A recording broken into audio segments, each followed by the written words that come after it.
happened is that what's going on, Marsha, Lane. Shout out to Stan Edward Moore, Marlene Johnson Rittenauer, Joy Lawson from Kentucky, Tony Searchlight, Marsha Lane, and everybody else. Ask Stan why he stood us up Tuesday. Stan, what stood you up Tuesday for what? He was supposed to be a guest on the Play Game Theory and didn't show up. We don't play that, man. Stan, you in trouble. Stan Edward Moore, you in trouble. Now, Stan always shows up when I do my show. He ain't show up, but no call, no show. Wow. Wow. You no call, no show. Leave Stan. You know, Stan just got married, man. Damn, that ain't my problem. I mean, Stan got married, so you know. He should have been happy to get out of the house. He just got married. He probably still enjoying his wife. He might. That's what he should. Yeah. Enjoying my wife, I ain't showing up. Hey, yeah. People throw your show off when they don't show up. You have them booked. You have them in there for your rundown, and they don't come. You got to do all this stuff. Listen. Why are you talking, EP? Yeah. I always show up at my appointments. Always. Leave Stan alone. We remember missing enough. Like, you want to get all mad. See, now I got to deal with this today. I ain't trying to deal with this. All right, so the question is as far as 9/11. 216-772-0500. Where were you when the World Trade Towers got hit? So I have a question. So that's my question. 216-772-0500. By the way, the current occupant of 1600 Pennsylvania Avenue, President Trump, I don't think he showed up for the Remembrance at Ground Zero, if he did or whatever. So what's going on, GMS Shakespeare, Javante Guest? So here's my thing. Where, I'm going to say where I was. So, but EP, where were you when the trade towers hit? Where were you? Where were you? I was. Yeah, where were you when the trade towers hit? I was at the City Mission recovering from 15 years of crack use. Really? Yes. Wow. I'm a testimony, brother. I don't even know if you knew that, did you? No. We will talk about that one day. Okay. I've never been really ready to tell my story sometimes, but I'm ready now, because I think I did what I had to do. And that was about 20 years ago. Wow, yeah. And I had my bout and I recovered. I think I'm a living testimony of what you can do when you put God in your life, bro. Right, now you got this network going on. Yeah. So life is great. Right, that's what's up. Amen to that. We were. I remember it was at the City Mission and we walked into the room, we were looking at TV, and that's when that plane crashed hit the towers. Right. So that really significant in my life the day that happened. I definitely know where I was. Right. So he was at the City Mission covering. I was actually, I ain't gonna lie to you. I thought you said you was gonna be at some girl house or whatever. I'm like, I was just expecting that you get whatever. Right? I didn't expect that. Javante Guest said God is awesome. He truly is. Amen. Hey, so let me tell you where I was, and this is gonna be funny. So I was in the promotion music game, but at the time I got laid off from my job at Autograph Foliages. I'm giving them free pub. I was a customer service agent. We were selling plants and trees. That was like in August or whatever. So I was actually about to interview for a law firm as a law clerk. My friend, excuse me with the one of my promotional partners, a lot of people know him as Alfredo Cardona. He came over to my house my apartment on Broadway, East 49th and Broadway, right near the 49er Diner around the way, down the street from Theo's Lounge. Y'all know where it is, that apartment. I was living, it was just me and my mom. And I was about to go interview.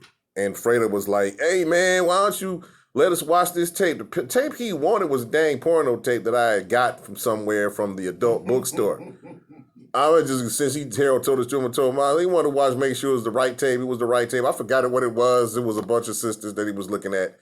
And I'm like, man, turn that tape. I'm trying to get ready. He's sitting on the couch because he knocked on the door. He's sitting on the couch. He buzzed up, and I was like, preparing. I didn't even turn the TV on yet. Then he put the tape in, and he was like, "Man, let me borrow this." I'm like, "Man, you can shoot $10, you can have it." I ain't got $10. Again, broke behind, didn't have no money. So I'm like, "Listen, until you get up some money, give me you can have my tape. You can have the tape. What's up, what's up, Arrogant? 216-772-0500. Let me know where you were at when the towers hit, when the towers got hit by the planes, when 9/11. I was about to prepare to go downtown to this law firm. It was like a $10 an hour job, to like 10 with the potential of overtime or whatever. I was still promoting music, like stapling stuff on light posts and stuff like that when he was doing that. Shout out to Quincy Taylor, Big Hef. So what happened is that the law firm actually called me and said, "Mr. Gardner, we're shutting down today. We're not going to be interviewing," because my interview was at noon. This was like 10 o'clock. It only took me I was near downtown, so it took me like 15 minutes to get downtown. So I was already about to Fredo was about to go with me or do whatever he was doing. Out of that, I was going to go to this girl house and kick it. So what happened was, I was going to take the tape with me. So just for anybody, FYI, this is pre-sun, pre-everything. So they called me. I was like, "Why are y'all shutting down?" "Well, Mr. Gardner, something happened and we got to shut down. The government is like the president, the lady couldn't explain to me. She was like scared." Now, this is a white woman, she was scared as what. So it's like, well, we're about to leave and thank you very much. We'll call you when we have a chance. I'm like, okay. So it wasn't me, because I'm like, pretty much I had the job. Like, I just had to go down there, interview, and probably sign my W-2. Like, W-9, I-9 forms, whatever, you sign up your tax forms and stuff like that. So I had it. So what happened was that, I didn't turn on the news because I'm like irritated as hell right now. So when I turned on the news, that's when I saw the first plane hit. Like, me and Fredo was like, "Man, what's going on? Like, all this stuff going on, what happened?" And first thing, both of us, I had a little something in the morning. Little drink in the morning. He had something in the morning. So it's like, my mom was still at work. So we saw the plane hit, and we was like, "That's a really bad accident. Somebody the airline's gonna pay." And then the second plane hit, and they was talking about Osama bin Laden, all this is deliberate and things of that nature. Long story short, it was like, man, we under attack. Everybody get home. He left. Fredo left. Oh, like, "Man, I'm out of here." I'm like, "Oh, now you leaving, huh?" Okay. So what happened is that I called my mom at work. She's about to come home. She works for a drug treatment center. She's about to come home. Like, "I'm scared. I want to come home." So she like, "I'm coming home." Like, well, that means, all friends get kicked out the house. And I'm like, I'm about to go check on my friend Herb. His wife working at the bank. He telling his wife, come home. He drinking. He at home. He come home. I went up there to Best My called the bus all the way. Like, everything, it was like everything was just angry, right? Everybody was just angry right now. It was just like angry at the terrorists, angry at that. Then we found out, we was watching the news, and I was depressed. I watched the news for like 5 days straight. I went to my Uncle Wayne's church, Wayne Friends, Straightway Baptist. My mother said, "Well, let's just go there and just get away from the TV," because that's all that was. There were no football, baseball, nothing, no games. The NFL season just started. The Browns was doing good. They was playing. They was going to be playing such and such. It was like everything was postponed. It was like a week. WWE, I watched that. It was postponed because of 9/11. It was the first things to come back on. Lillian Garcia singing the national anthem, and, everybody getting emotional. Vince was like leading the charge, Vince McMahon. And it was like, the thing about it is that it scared a lot of people. Before this pandemic, this scared the hell out of a lot of people. Because America lives in a bubble. Somebody said that America lives in a bubble. We don't know if we was going to be under attack or not. With bombs coming up. They got stuff that can, right now, North Korea got stuff that can touch America's soil. Like, everybody thought it was going to be World War III. So I'm like, and it's like everybody was talking about it's gonna be World War III, the Arabs are man, and they gonna kill us. And I'm like, listen, they don't really care about that. They was trying to say reach the infidels or whatever. So it's just, to me, it was a wake up call for the U.S. to be better prepared and to pick better leaders. I guess this is the second wake up call because right now the orange idiot's in office. So you just an FYI, remember 911 and remember November now because, we see the damage that things could happen when you neglect other people and other people are upset and think because outside of the United States, there's a whole nother world that still don't like Americans. Whether you're black, white, whatever, they still don't like the American people. So you got to remember that. But also remember that the right leadership will quell all that. Let me explain this. Why am I saying this up to now? Because right now, because of the President Trump, every outside person who's not American, every outside country thinks that we are a joke.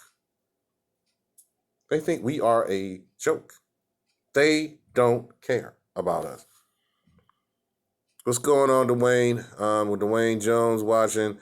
My man, Arrogant, Carlin Warren, him and DJ Chicago always putting up, Tales from the Club. I was on there. Shout out to them again.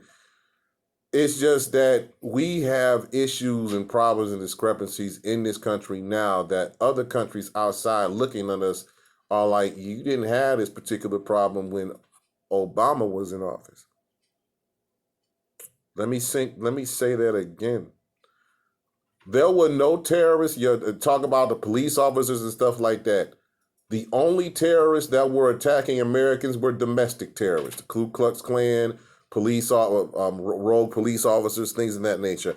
Oh, and today would be a great day, especially on 9/11, to arrest the cops that murdered Breonna Taylor. I'm just going to keep bringing that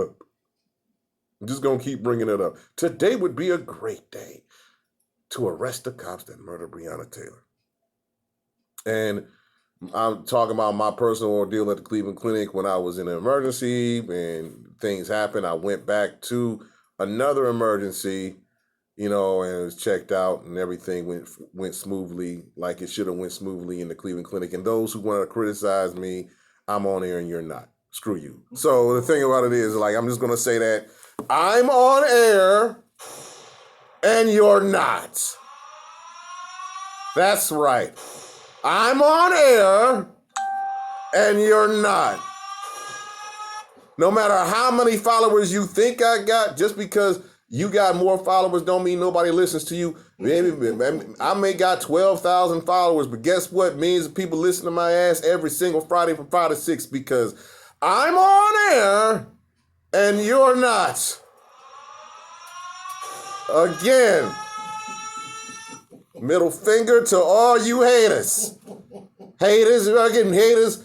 You made yourself embarrass yourself on that film at the Cleveland Clinic. No, the thing about it is when I decided to stand up and start to yell, that's when they was like, oh, no, please, no. Oh, just go ahead and leave. Oh, yeah.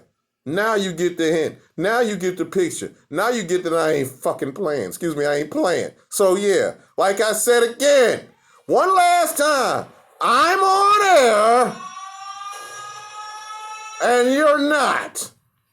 So, suck on that. But I'm going to say this, though. This is like going back to the tragedy in 9/11. A lot of people were lost. Lives were lost. Things got destroyed. The World Trade Towers just went down. Like after the planes hit them, the structural damage caused the towers to collapse. Imagine you getting out the towers alive. And you're just sitting there, looking at that. And then all of a sudden, stuff crashes on you. But we're going to take a break. We'll be right back. I'm going to talk about last night's football game between the Chiefs and the Texans and the two richest quarterbacks in the game. We'll be right back. Headlines and Headaches. Remember 9/11. This is Pharrell fronting. We'll be right back.